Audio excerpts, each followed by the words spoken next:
जी नमस्कार।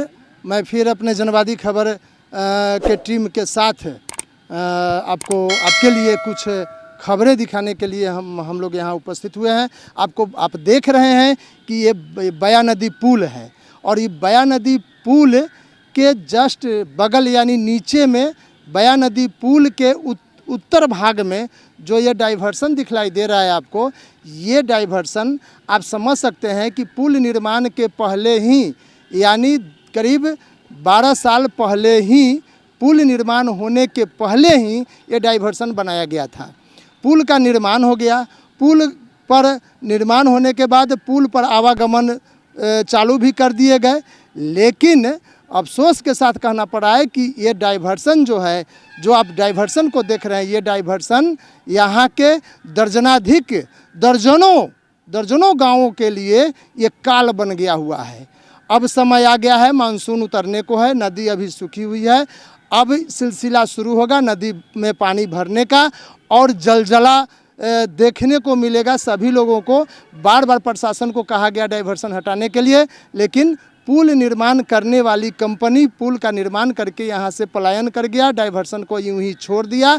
डाइवर्सन के कारण नदी की पानी जो है वो अवरुद्ध होते हैं और यहाँ से उत्तर भाग में करीब 60 से 70 गांव जलमग्न हो जाते हैं। 2021 में भी हुए, 22 में हुए। तो हमारे साथ अभी जुड़े हुए हैं यहाँ के जनप्रतिनिधि हैं, पंचायत जनप्रतिनिधि अनिल राम जी। अनिल राम जी अपने बीडीसी की बैठक में भी डाइवर्सन हटाने का और जाम से सरैया बया नदी पुल के जाम से निजात दिलाने के लिए बीडीसी की बैठक में आवाज़ भी इन्होंने उठाया था, लेकिन करीब 1 महीने से अधिक होने को है, आज तक इस पर न कोई जनप्रतिनिधि या अधिकारी कोई ध्यान दिया नहीं है। चलिए मैं जनवादी खबर के टीम लीडर पत्रकार राजेश कुमार जी हैं। राजेश कुमार जी, आपसे निवेदन है कि आप जो है सो संवाद को आगे बढ़ाएं और सामने जो जनप्रतिनिधि महोदय हैं इनसे विस्तार से आप जानिए कि क्या हालात यहाँ था बाढ़ में और पुल का निर्माण कब हुआ और साथ ही डाइवर्सन हटेगा कैसे और कहाँ कहाँ इन्होंने आवाज़ उठाई है, ये बताएंगे। राजेश कुमार जी। जी धन्यवाद। बया नदी पुल का डाइवर्सन जो हमारे कैमरे में दिखाएंगे, यहाँ पे 2020 से लेकर के 2021 तक काफ़ी बाढ़ इस बार बिहार में हुआ है और यहाँ के ग्रामीणों से हम जानने की कोशिश करेंगे और यहाँ जो डाइवर्सन जर्जर स्थिति में है, हम यहाँ के ग्रामीण जो है अनिल जी, हम इनसे बातचीत करेंगे कि क्या रहेगा यहाँ का स्थिति जो मानसून आने वाली है। बताइए जी। यहाँ जो आप डाइवर्सन देख रहे हैं, डाइवर्सन जब पुल निर्माण हुआ था, पुल निर्माण हुआ लगभग 12 साल हो गया, मोटा मोटी 12 साल होने को है। उसी समय डाइवर्सन बना और वहाँ के जो कंपनी था, कंपनी बना करके चली गई और डाइवर्सन जस के तस है। आपको मालूम है कि डाइवर्सन के चलते 2020 में और 2021 में लगभग दर्जनों गांव बाढ़ के चपेट में आ गया था। इसके कारण पूरे गांव के ग्रामीण जितने लोग थे वहाँ बहुत दिक्कतों का सामना करना पड़ा है। यहाँ तक कि जो खेती हुआ था, खेती में जो अनाज लगी थी, धान मक्का सब दह गए। इसीलिए जो प्रशासन को बार बार यहाँ के जनता आवाज़ उठाई है कि आप डाइवर्सन को हटाइए यहाँ से, लेकिन डाइवर्सन नहीं अभी तक हटाया गया है। बीडीसी का बैठक हुआ था 26 अप्रैल को, सरैया बीडीसी का बैठक, उसमें हम प्रतिनिधि होने के नाते इस आवाज़ को मैंने उठाया था। कब हुआ था? ये 26 अप्रैल को हुआ था ब्लॉक में और उस बैठक में हम लिखित रूप से और मौखिक रूप से भी आवाज़ उठाया था कि इस डाइवर्सन को तोड़ के हटाया जाए, नहीं तो फिर मानसून आने वाला है, फिर आने वाले दिन में फिर दर्जनों गांव दहेंगे और यहाँ के लोग पूरे बाढ़ के चपेट में आने से तरह तरह के दिक्कतों का सामना करना पड़ता है। हम मांग उठाए, लेकिन अभी तक इस पर कोई कार्रवाई नहीं हुआ है। फिर हम आप मीडिया बंधु के माध्यम से हम प्रशासन से मांग कर रहे हैं कि आप इसको तुरंत डाइवर्सन को यहाँ हटाने का काम कीजिए, यही हम मांग करते हैं। तो यहाँ के जो विधायक माननीय श्री अशोक कुमार सिंह जो हैं, कुछ आपसे बातचीत हुआ था क्या यहाँ पे जर्जर स्थिति जो पुल का था? जी, बीडीसी का जब बैठक हुआ था उसमें माननीय विधायक जी भी आए हुए थे वहाँ, और पूरे सदन में वहाँ जितना जो समिति के सदस्य हैं 41 और मुखिया जो 29 गो है, टोटल लोग थे, या जिला पार्षद भी थे, यहाँ तक कि जो अधिकारी जितना जो पदाधिकारी लोग, सभी लोग के सामने माननीय विधायक जी बोले थे कि इस काम को मैं करवाऊँगा।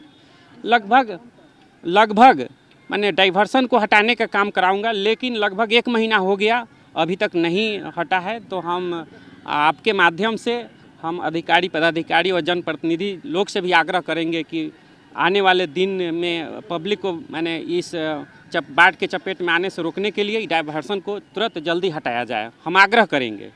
जी, तो अनिल जी का कहना यह है कि जो इनका जो आवेदन भी दिया गया था 24 अप्रैल 2022 को भी इन्होंने बैठक किया, और इसमें स्थिति यही है कि अभी तक इसका कोई सुधार और कुछ समस्या का समाधान अभी तक हुआ नहीं है। तो सर, आपको ये बारे में सुने हैं कि आप यहाँ के समाज सेवी हैं और यहाँ पे 30-40 किलोमीटर के अंदर में आप भ्रमण भी करते हैं।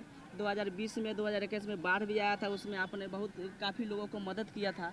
क्या लगता है सर, इस बार बाढ़ की स्थिति आएगा या नहीं आएगा? देखिए राजेश जी, आपका पहल बहुत ही सराहनीय है, और सबसे पहले तो जनवादी खबर के टीम को हम धन्यवाद देना चाहता हूं कि जनता से जुड़ा हुआ इस मुद्दा को जनवादी खबर उछाल रहा है, ताकि शासन प्रशासन का ध्यान आकर्षण इस भयावह डाइवर्सन की तरफ आए और डाइवर्सन को समय रहते हटा दे। यदि समय रहते डाइवर्सन को नहीं हटाया गया राजेश जी, तो समझ लीजिए कि जल प्रलय हुआ था 2020 में, जल प्रलय हुआ था 2021 में, पुनः जल प्रलय होगा और पूरा जलमग्न हो जाएगा। यहाँ जो नदी के किनार पर अनेक दर्जनों घर है, ये सब घर भी नदी में विलीन हो जाता है। और दर्जनों घर की बात को छोड़ा जाए, दर्जनों गांव, ये चाहे आप मोहम्मदपुर बाया डीर, पौली, कांटी, दोकरा, दुखन सरैया, रघुनाथपुर, जैतपुर, बसरा, गिजास, यानी कितना गांव का नाम मैंने गिनाऊँ, मणिकपुर, कोल्हुआ, माने कितना गांव का नाम गिनावे। यानी ये डाइवर्सन होने से दर्जनों घर गांव ये जलमग्न हो जाते हैं। तो अनिल जी के माध्यम से मुझे पता चला कि हमारे माननीय और आदरणीय विधायक अशोक कुमार सिंह ने बीडीसी की बैठक में वादा किया था कि हम डाइवर्सन को अपने कोष से हटवा देंगे, लेकिन अभी तक हटा नहीं है। और उम्मीद है कि वो हटवाएंगे, जरूर कह दिए हैं तो निश्चित तौर पर डाइवर्सन को हटवाएंगे, मुझे इतना ज़रूर भरोसा है। लेकिन हो सकता है आपके जनवादी खबर के असर हो और वो भूल कहीं गए हों, उन्हें याद आ जाए, और समय रहते डाइवर्सन यदि हट गया तो इतने लोग जलमग्न होने से बच सकते हैं। अन्यथा पुनः फिर ये 2022 में भी मानसून अब आने को है, और जल प्रलय मानसून आ जाएगा तो होगा, डाइवर्सन नहीं हटा तो जलजला तो होना ही होना है। बस इतना ही कहना है। क्या लगता है यहाँ का जो डाइवर्सन डैमेज है, इस पर क्या कहना है आपको?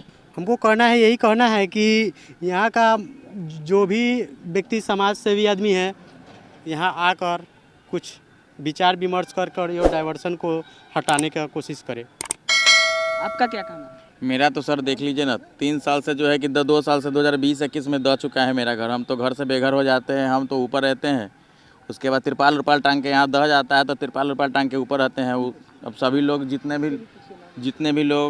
भी आते हैं, सभी लोग सीईओ जो भी लोग आए हैं, सब आश्वासनें दे के चल जाते हैं, ना कुछ मुआवजा मिलता है, ना कुछ ऐसे लोग कोई ध्यान ही नहीं देता है। लोग पूरा दह जाता है। 2 साल से दह के ऊपर हम लोग ऊपर रहते हैं, ऊपर हम लोगों का विधि व्यवस्था ऊपर कोई सहायता ही नहीं है हम लोगों को। क्या नाम हुआ आपका? मेरा नाम विकास हुआ।